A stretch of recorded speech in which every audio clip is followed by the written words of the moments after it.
cadre of workers who build Belize day in and day out.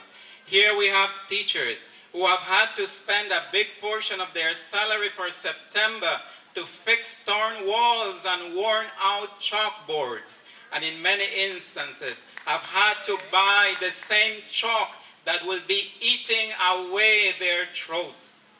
I ask, where are the doctors? Where are the lawyers, the technocrats in the government ministries who sit in air-conditioned offices to plan and implement far-fetched policies which have given us anything but an illusory form of progress? It is perhaps time for the shrinking of the state to start with the shrinking in the number of technocrats, cutting on their privileges, fancy vehicles, and sumptuous salaries of CEOs, political appointees, and the ministers. Only then can we, the teachers, accede to take the brunt, o todos hijos o todos entrenados. It is common knowledge that corruption, as Mrs. Sella has rightfully said, taxes the development of a nation and robs the young generations from resources that should serve the common good. How then can we as educators be blind to corruption and mute in denouncing corruption? Here then, in this plaza, we have chosen to take the stand. For greater than the opposition, we have gathered here to resound the voice of the people, and we shall not be moved.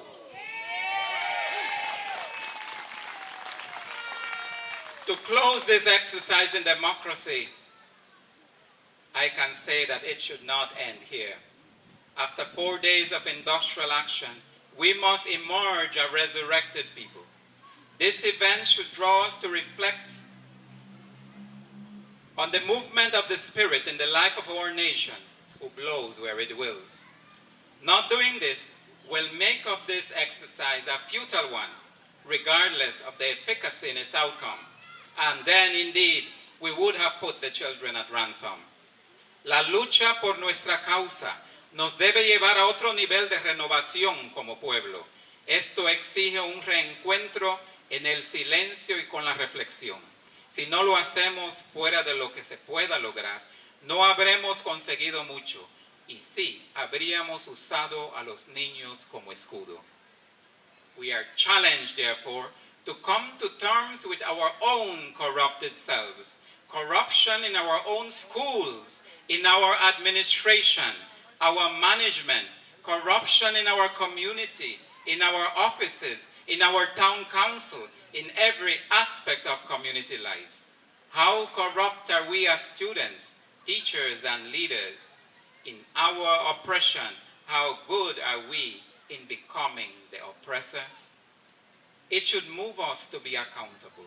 By the same measure, we are demanding accountability, honesty, and transparency from our government leaders. We shall also be measured. We may be going back to the classroom soon, and mine, not because the nuncio says so.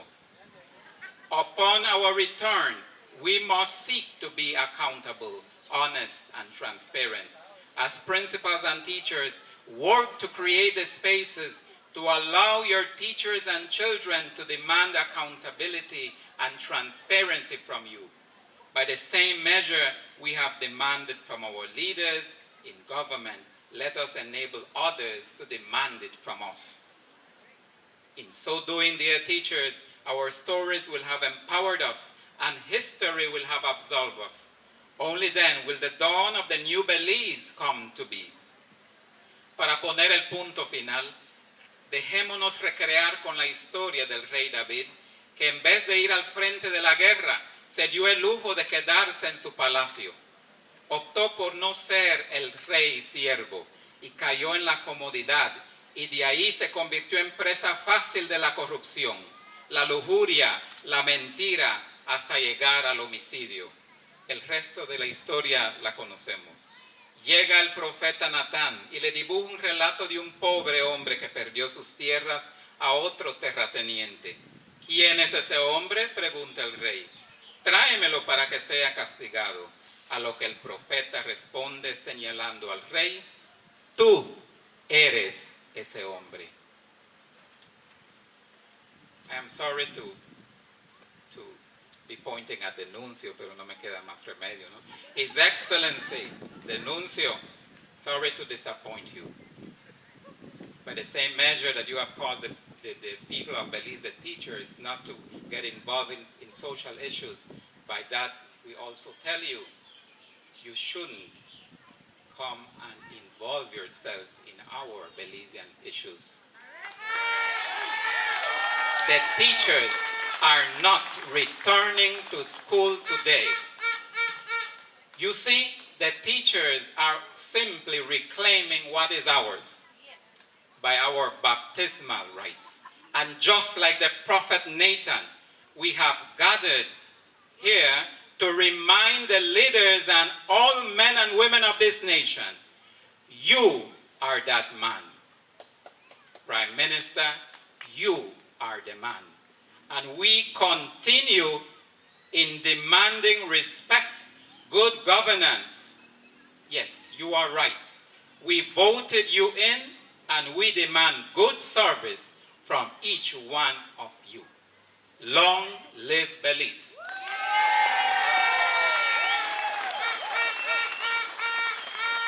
Thank you very much, Mr. David Ruiz.